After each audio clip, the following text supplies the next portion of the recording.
Un saludo a todos, mi nombre es Samir Rodríguez, integrante del grupo de seminario número 7, que corresponde al tema de bioquímica del sistema nervioso. En esta oportunidad estaré hablando algunas generalidades del tema. El estudio del sistema nervioso comienza con el alemán Tiducho, quien en el año de 1884 publicó un postulado acerca de la conformación química del cerebro.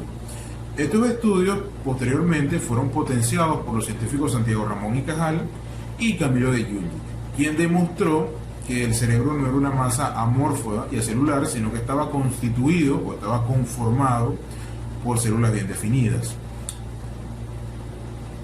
Ya en lo que respecta a la anatomía del sistema nervioso, vemos de que se va a dividir en sistema nervioso central y sistema nervioso periférico. En el sistema nervioso central vamos a encontrar a lo que es el encéfalo y a la médula espinal. En el sistema nervioso periférico encontramos principalmente a los nervios periféricos y a los cuerpos celulares que se localizan fuera del sistema nervioso central. En este también se puede encontrar lo que es el sistema nervioso autónomo y el sistema nervioso somático. Entonces, el encéfalo va a estar compuesto por el cerebro, por el puente y por el tallo espinal. El sistema nervioso central se encuentra envuelto o recubierto por las meninges y también por una estructura ósea. Aproximadamente un 2,4% del peso de un adulto corresponde a las meninges y de este valor un 84% va a corresponder a lo que es la estructura ósea. Es decir, tanto las meninges como la estructura ósea le brinda protección al encéfalo. En lo que respecta a las meninges, vamos a tener la pía madre, que va a ser muy vascularizada, se encuentra en contacto directo con el cráneo y sigue las circunvoluciones craneales. En el caso de la dura madre, esta es la más externa de todas, se encuentra en contacto con el cráneo, es dura y fibrosa. La aracnoide tiene una forma trabecular, es avalvular y se encuentra perforada por vasos sanguíneos que van hacia la pía madre.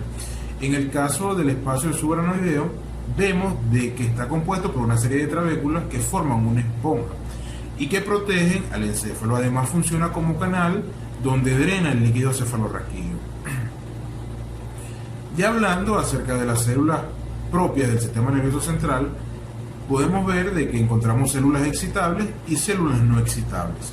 Las células excitables van a corresponder a las neuronas. Existen aproximadamente de 10 a las 11 y de 10 a las 13 células en el cerebro.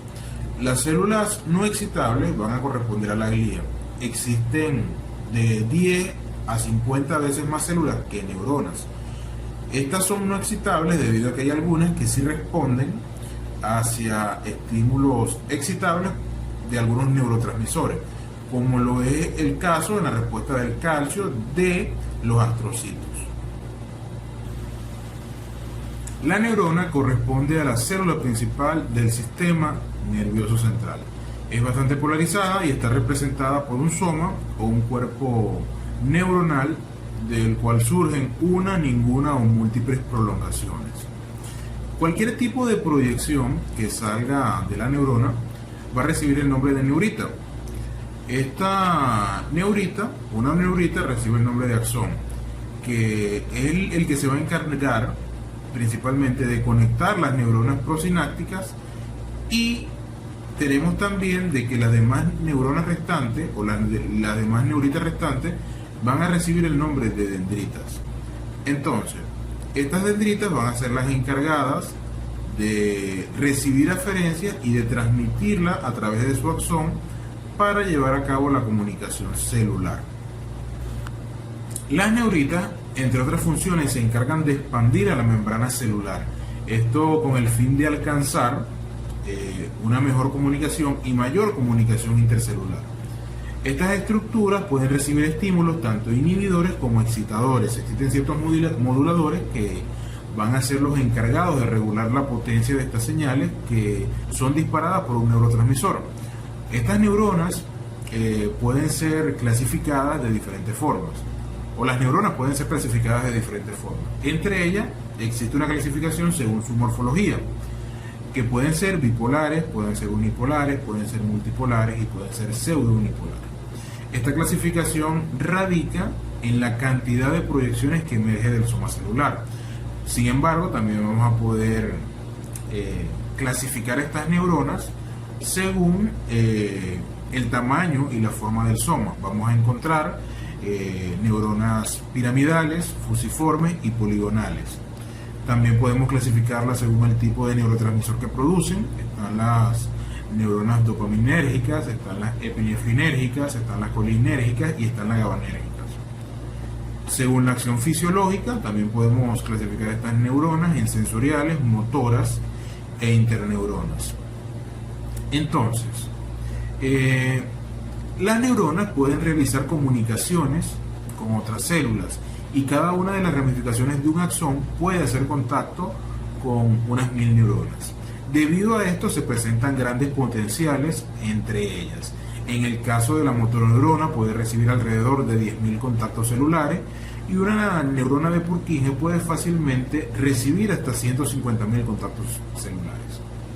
La excitabilidad es una de las características principales de la neurona. Una neurona en estado de reposo va a contar con un potencial de membrana característico, que este va a estar dado principalmente por los gradientes iónicos generados por la bomba sodio-potasio, que se encuentra limitada por la membrana, pues. La acumulación de sodio fuera y de potasio dentro va a generar el gradiente iónico que nos da la característica de que el interior de la célula es parcialmente negativo con respecto al exterior. Generalmente los potenciales de membrana van a presentar valores pequeños. Entre estos se van a ir sumando hasta alcanzar un umbral de excitación que sirva para disparar el potencial de acción. Los pequeños potenciales postsinápticos excitadores que se encargan de la apertura de los canales voltaje dependientes son los que permiten que el sodio ingrese al medio intercelular en forma de corriente eléctrica. En reposo, las células nerviosas tienen un potencial de membrana de menos 77 megavoltios. Cuando el soma o las dendritas reciben un estímulo externo que no alcance los menos 55 megavoltios, la señal sube y cae debido a que no logra alcanzar el umbral de excitación. Sin embargo, en el momento en el que se recibe un estímulo o una serie de estímulos que alcancen esta barrera de menos 55 megavoltios, se disparará el potencial de acción y se llevará a cabo la activación de la célula. La sinapsis es el proceso mediante el cual una neurona se comunica con otra por medio de potenciales de acción. Existen dos tipos, la eléctrica y la química. La eléctrica va a permitir el paso de iones hacia la neurona adyacente y presenta baja resistencia y alta conductancia. La química genera la activación de los canales de calcio voltaje dependiente, es decir, estos se abren, el calcio ingresa a la célula para colaborar con las vesículas que contienen a los neurotransmisores y para que se fusionen con la membrana sináptica y descarguen su contenido allí. También pueden haber otros tipos de sinapsis, como lo son la axodendrítica, que se da entre el axón y las dendritas, la axosomática, que se produce la sinapsis entre lo que es el axón y el soma neuronal, y la axoaxónica, que se da entre dos axones. Estas sinapsis pueden tener impactos tanto inhibidores como excitadores. Hola, cordial saludo, mi nombre es Kelly Rodríguez y voy a hablarles acerca de las células de Glial. En el sistema nervioso central vamos a encontrar las células ependimales, oligodendrocitos, los astrocitos y la microglia como un grupo separado, mientras que en el sistema nervioso periférico vamos a tener las células satélites y las células de Schwann. ¿Qué son los astrocitos? Estas son células excitables que responden ante algunos mensajeros químicos. Tienen funciones como la regulación de entrada de sustancias al cerebro mediante su proyección hacia los pies mediante los vasos y captan las sustancias llevándolas al cerebro mediante las células nerviosas. La fagocitosis de desperdicio y el metabolismo celular controlan el ambiente iónico cuando existe la liberación de diversos compuestos en el líquido extracelular, manteniendo niveles óptimos para el funcionamiento adecuado del sistema nervioso central. Metabolizan nutrientes de desecho, brindan protección mediante la formación de cicatrices gliales y son resistentes ante la falta de oxígeno y glucosa debido a que almacenan glucógeno en su interior. Estas son capaces de obtener ATP mediante la glicosis anaeróbica, formando lactato. La glicólisis reactiva es un mecanismo de protección mediante el cual los astrocitos proliferan para rodear una zona afectada, así que los productos tóxicos o productos de la muerte de la célula o del patógeno que invadió la zona afectada no se extienden a otras partes del cerebro. Los astrocitos reactivos se dividen en dos tipos, A1 y A2.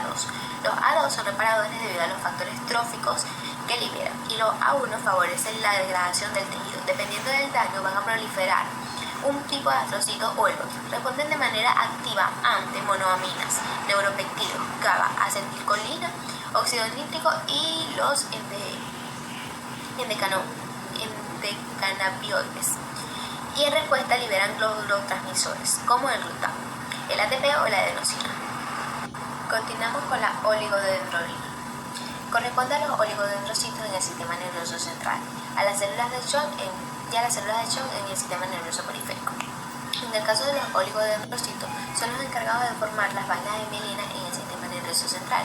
Una sola célula es capaz de producir varias proyecciones y generar envolturas de mielina a lo largo de un solo axón o de varios axones. En el caso de las células de Schwann, también son las encargadas de reducir la envoltura de mielina en los axones del sistema nervioso periférico. Sin embargo, en el caso de las células de Schwann, es toda la célula la que se sitúa alrededor del axón, debido a que una sola célula solo es capaz de mielinizar un axón de una célula y no varios, como es el caso de los oligodendrocitos. Al igual que las neuronas, las células de la oligodendroglía presentan división celular limitada. En un axón aporta una ventaja en velocidad inferior a la corriente iónica. Continuamos con la microglía. Esta se lleva a cabo con la función inmune del sistema nervioso y limita la entrada de células del sistema inmune al sistema nervioso, debido a que puede generar inflamación de un espacio limitado y debido a que no existe regeneración de neuronas. Es por esto que se debe tomar más precauciones. En el caso de las células de la microglia, cuando se encuentran inactivas presentan una forma ramificada, a diferencia de cuando están activas, que se adquieren una forma ameboide, que puede proyectar pseudopos para desplazarse y también convertirse en la microglia fagocítica. La microglia presenta la capacidad de replicación. Existen dos tipos de microglia. De tipo 2, que genera factores de crecimiento y fagocitosis, que lleva a la reparación de zonas nerviosas, y la microglia de tipo 1, que se encarga de liberar interleuquinas y el factor de necrosis tumoral alfa, que puede llevar al daño neuronal. Los astrocitos también colaboran en esta etapa llevando al daño neuronal, Los astrocitos también colaboran en esta etapa llevando a la reactividad glial y mediante las cicatrices gliales que pueden envolver la zona afectada. Esas cicatrices gliales pueden interrumpir con las conexiones sinápticas.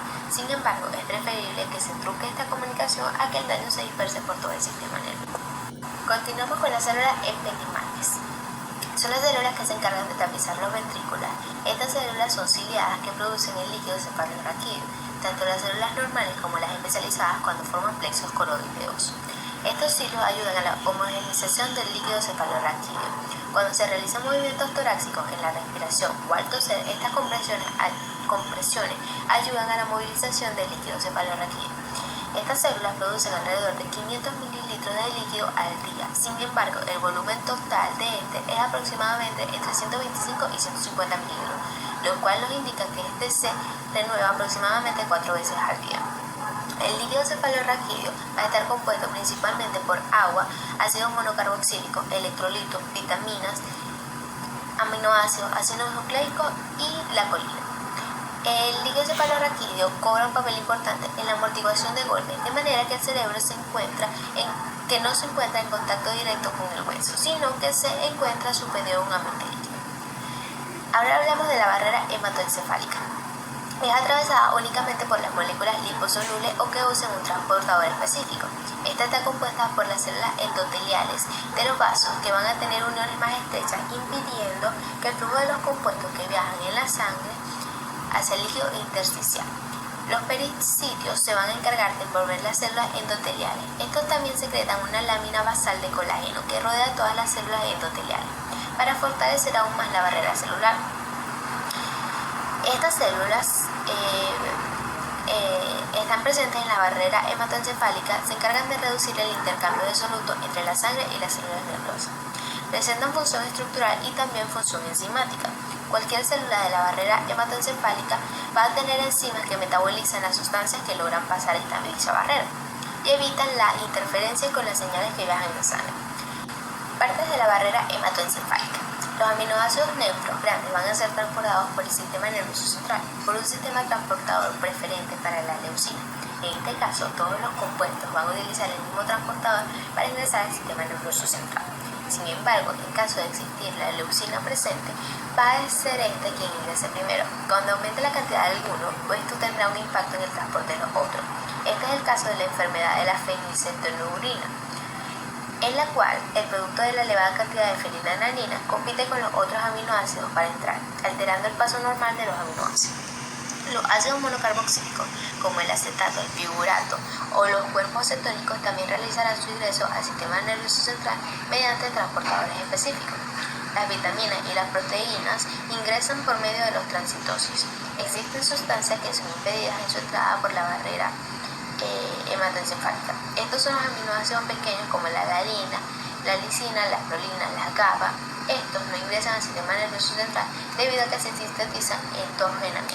Estos pueden salir a la periferia mediante un sistema transportador preferente para la alanina.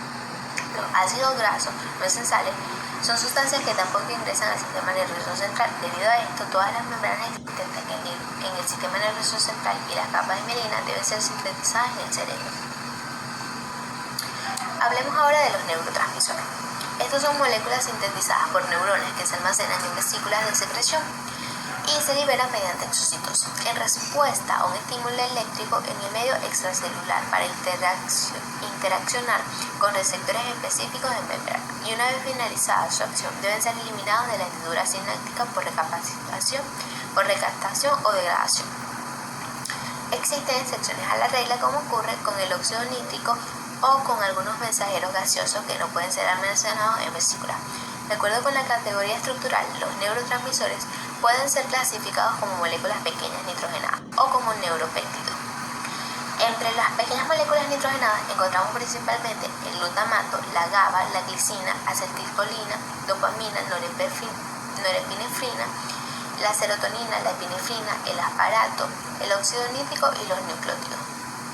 Entre los neuropéptidos encontramos la endorfina, las hormonas estimulantes de la tiroides, entre otros. Los neuropéptidos se forman en los ribosomas neural con porciones derivadas de grandes proteínas. ¿Cómo se sintetizan los neurotransmisores clásicos? Se obtienen a partir de compuestos como los intermediarios del ciclo de Krebs, oxígeno y glucosa. Ocurre en la terminal sináptica y está regulado por la tasa de disparo, o sea, entre mayor sea el potencial de acción y su liberación de neurotransmisores, mayor sea su síntesis, es decir, estas son proporcionales. De la misma forma, en caso de que no se disparen, no hace falta su producción. En ciertas ocasiones, los neurotransmisores son productos del retículo endoplasmático. En otras se sintetizan en el botón sináptico. Teniendo dichos neurotransmisores sintetizados, se empaquetan y se concentran en vesículas con el objetivo de que una vez que lleguen los disparos puedan ser liberados. Para que entren en dichas vesículas es necesaria la presencia del ATP. Se requiere energía metabólica. Por otro lado, la liberación ocurre por despolarización de la membrana, que permite la entrada del calcio. Ubicados en la hendidura sináptica, puede ser recaptado por la misma célula que los liberó, por otra célula o por otra célula diferente, o por ciertas enzimas que los degradan, de tal forma que son eliminados. Los precursores de los neurotransmisores tienen dos maneras de llegar al botón sináptico. Una, por medio de las vesículas transportadoras de proteínas contráctiles, mismas que avanzan por los microtúbulos del citoesqueleto celular, o dos, por las oleadas del citoplasma. En ambos casos se trata de un transporte lento. El avance es de entre 1 a 5 milímetros por día. Existen otros transportes más rápidos cuyo avance es de entre 100 y 400 milímetros por día. Los transportes retrógrados son aquellos donde el neurotransmisor que entra al botón sináptico puede viajar al soma de las neuronas. Son más rápidos por la clase de proteínas contráctiles que tienen asociadas. Dando a continuación al seminario, yo soy la bachiller Darlene Sotillo y les estaré hablando acerca de las proteínas en la membrana de las vesículas y proteínas en la membrana del botón sináptico. Su función es dirigir la vesícula a un punto específico del botón sináptico para que el funcionamiento no ocurra en cualquier sitio del axón. Las proteínas del botón son clave para crear una asociación con las proteínas de la vesícula y que el lugar de la liberación sea el correcto.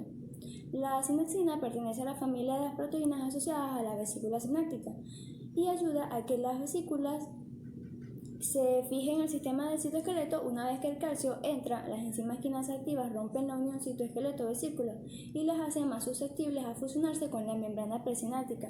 Existen también las proteínas sinactogrebinas, las sinactotacminas y las sintaxinas que pertenecen a la vesícula. Una vez que se da la señal necesaria, la vesícula se asocia con las proteínas de la memoria de la membrana presináptica y se forma una especie de puente entre ambas estructuras. La entrada de calcio hace que la sinaptotecmina se agrupe con las otras proteínas se fusione al menos parcialmente vesícula y membrana presináptica. Seguido a esto, se abre un conducto que libera neurotransmisor. Posteriormente, la vesícula vacía se restablece y queda lista para transportar otro neurotransmisor. En otros casos, la vesícula apenas toca la membrana que se degrada, que este proceso es llamado Kissel Run. Las catecolaminas es un grupo de neurotransmisores caracterizados por la presencia del anillo catecol, que son dos grupos hidroxilo en un anillo fenólico, e incluyen a la dopamina, norepinefrina y la epinefrina. El catecol es un tipo de neurohormona, es decir, una sustancia química elaborada por las células nerviosas y usada para enviar señales a otras células. Las catecolaminas son importantes para responder al estrés. La dopamina, su síntesis se lleva a cabo en la terminal sináptica de las neuronas dopaminérgicas, donde se encuentra fenilalanina o tirosina. Se requiere de tetrahidrohiperina para formar la L-tirosina y por consiguiente la dopamina. Durante la reacción de formación del catecol, la enzima limitante es la tirosina hidroxilasa. Además, se requiere de la presencia de tetrahidrohiperina y la incursión de un grupo hidroxilo. Culminado ese proceso, se obtiene la dopa. Posteriormente, se transforma en dopamina por la dopa de carboxilasa que libera un grupo carbonilo.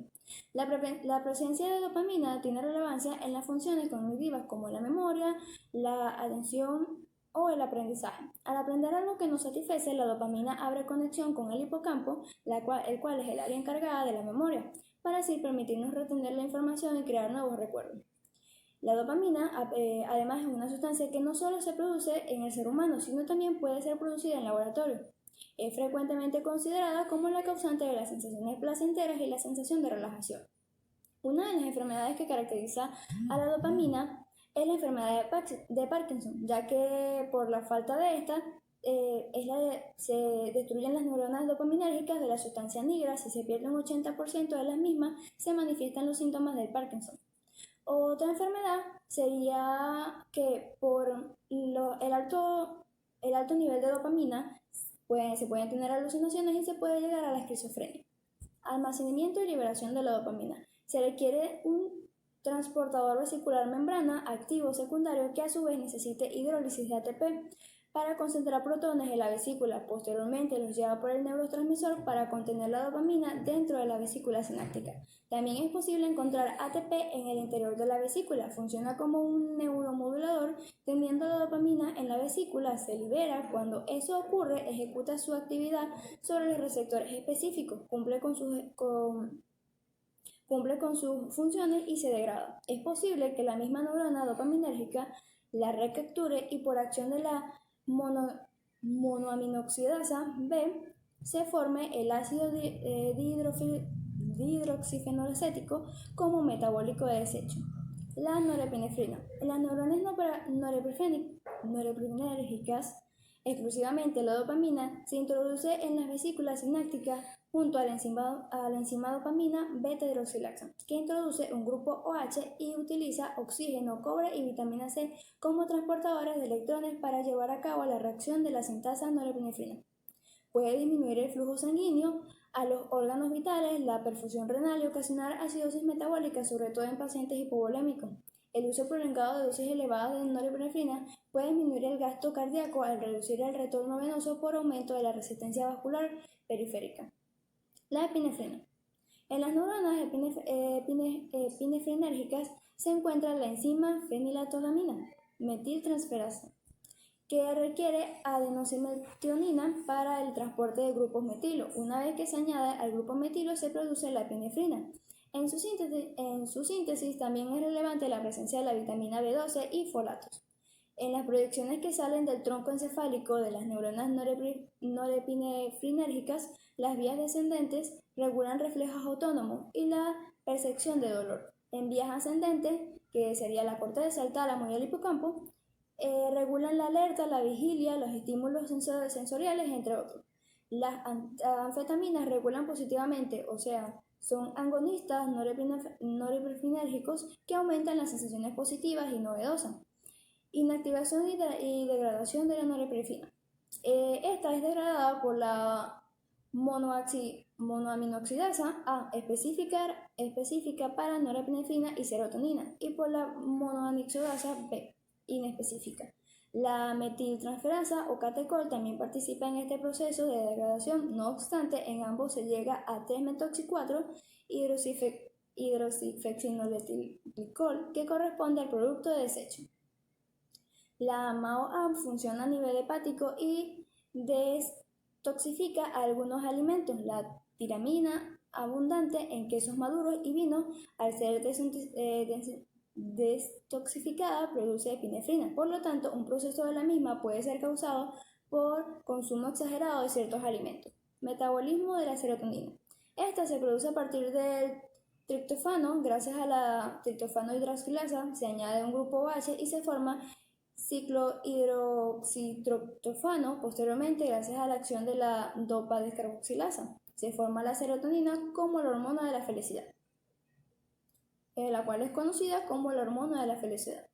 La serotonina posee 7 familias de receptores con diferentes subtipos, cada una ionotrópicos, metatrópicos, presinápticos, postsinápticos, entre otros. Una vez que ejecuta su función, este neurotransmisor se alimenta del espacio sináptico por un transportador con un alto grado de polimorfismo. Por tal razón, la presencia de la serotonina varía de persona en persona. Su función es que participa en la regulación endocrina y del metabolismo, en la regulación del apetito, la secreción hormonal, el mantenimiento de la temperatura corporal, en el estado emocional, las conductas efectivas, entre otras.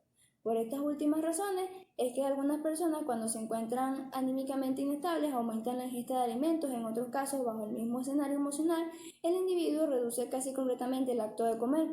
Inactivación de la serotonina. Es atacada por la MAO-A, produce el acetiloide 5-hidroxidol y luego se oxida para producir ácido 5-hidroxisintolcético, el metabólico final. Existe la posibilidad de seguir otra ruta, donde hay enzimas que se pueden activar cuando la glándula pineal, por ejemplo, detecta cambios en la luminosidad. Cuando cae la noche, se lleva la serotonina por otro camino para producir melatonina, hormona que regula el sueño. La serotonina también permite percibir los cambios de estaciones en latitudes donde los mismos son pronunciados, inviernos fuertes o veranos prolongados. Soy la bachiller Betania Tenepe Sames y para continuar con el seminario abordaré el tema del metabolismo de la histamina. El metabolismo de la histamina corresponde a un neurotransmisor. Se sintetiza a partir de la histidina por una enzima llamada histidina descarboxilasa. Es un proceso sumamente rápido. Algunas de las funciones son regular el apetito, la temperatura corporal, la conducta, funciones vegetativas, la percepción del dolor. A nivel periférico hay receptores tipo H1. Estos producen un aumento de la permeabilidad microvascular y producen liberación de secreciones. A nivel gástrico existen receptores tipo RH2 que generan secreciones hacia el sistema digestivo. A nivel del hipocampo regula el ciclo vigilia-sueño. Si se ingiere un antihistamínico que atraviesa la barrera hematoencefálica, produce sueño. En la degradación de la histamina participa la diamina oxidasa, que produce imidazol acetaldehído, y después, como metabólico de desecho, el ácido imidazol acético. Por otra ruta, específicamente las células nerviosas, la histidina, metiltransferasa y la MAO-B generan el ácido metil imidazol acético. La síntesis de acetilcolina. A partir de la glucosa se genera piruvato y mediante el piruvato deshidrogenasa, este pasa a ser acetil-CoA. Una vez formado, se une a la colina para producir acetilcolina gracias a la enzima colina-acetiltransferasa. Lista la acetilcolina puede unirse a receptores tipo nicotrípicos o muscarínicos. ¿De dónde se obtiene la colina? Esta se puede obtener de la dieta o es sintetizada endógenamente. Funciona como vitamina, pero como puede producirse por el organismo se le llama cuasivitamina. También está presente en los fosfolípidos de la membrana. La acetilcolina se produce en la terminal sináptica, se introduce en las vesículas sinápticas y luego se descarga en el espacio sináptico. Ahí puede ser degradada por una enzima en acetato y colina. Algunas funciones son a nivel cortical, participa en el estado emocional, a nivel del hipocampo, está relacionada con el aprendizaje y la memoria. Esto tiene efectos sobre la función motora mediante las interneuronas. Degradación de la acetilcolina. Esta se ejecuta mediante la acetilcolina esterasa, una enzima de membrana que la degrada en colina y acetato, mismos que pueden ser utilizados para producir más acetilcolina.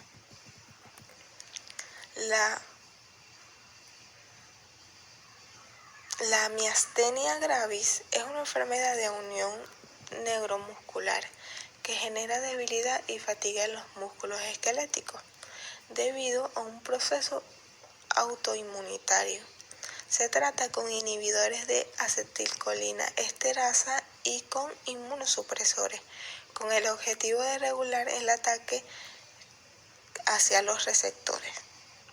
Glutamato y GABA son sumamente relevantes porque el glutamato se encarga del 40% de la neurotransmisión a nivel del sistema nervioso central y GABA del 30%. ¿Cómo se sintetiza el glutamato?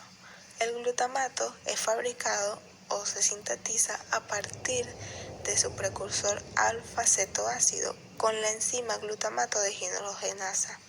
Esta enzima es sumamente importante para la disminución de los niveles de amonio en el organismo, porque su reversibilidad permite transformar alfa-cetoglutarato, que es tomado del ciclo de Krebs, como esqueleto carbonado con alfa-cetoácido y se le incorpora el nitrógeno en forma de amonio. Aquí ocurre una acción de óxido de reducción por medio del NADH. El glutamato se almacena en las vesículas. Estas se fusionan con la membrana, liberan el glutamato. El mismo se une a los receptores y lleva a cabo la respuesta celular. Depende del tipo de receptor al que se una. Una vez en el espacio sináptico, el glutamato puede ser recaptado como tal o como glutamina, que es menos reactiva, por los astrocitos o por la misma neurona. Cuando la neurona libera este neurotransmisor, puede unirse a varios receptores como lo son el AMPA y el NMDA. Estos son los principales. ¿Cómo se sintetiza GABA? Una vez formado el glutamato, la enzima ácido glutamínico descarboxilasa ejecuta una descarboxilación sobre él y produce GABA. Se almacena en las vesículas sinápticas, se libera y puede acceder a receptores de diferentes tipos. El ensamble de las 5 subunidades de GABA que existen pueden llegar a generar 18 tipos de receptores distintos. Entre ellos podemos encontrar a GABA A, que estos son receptores de tipo ionotrópicos asociados al canal del cloruro. Cuando GABA se une al receptor, se abren los canales de cloruro e hiperpolariza la membrana por la entrada de cargas negativas, ocasionando que la neurona no responde a otros estímulos. Este es inhibitorio. GABA B, estos son receptores de tipo metabotrópicos, presinápticos o postsinápticos, que activan canales respectivos receptores de potasio. También presentan un proceso de hiperpolarización. Tienen varios sitios de regulación alostérica captados por benzodiazepinas, alcohol o anestésicos. Los astrocitos carecen de la enzima ácido glutámico descarboxilasa, por lo tanto no pueden sintetizar glutamato. Entonces toman el GABA o el glutamato de otra sinapsis y lo transforman en glutamina, que posteriormente liberan para que las neuronas glutamatérmicas o GABAérmicas utilicen en su sinapsis. GABA es inhibitorio por excelencia del sistema nervioso central.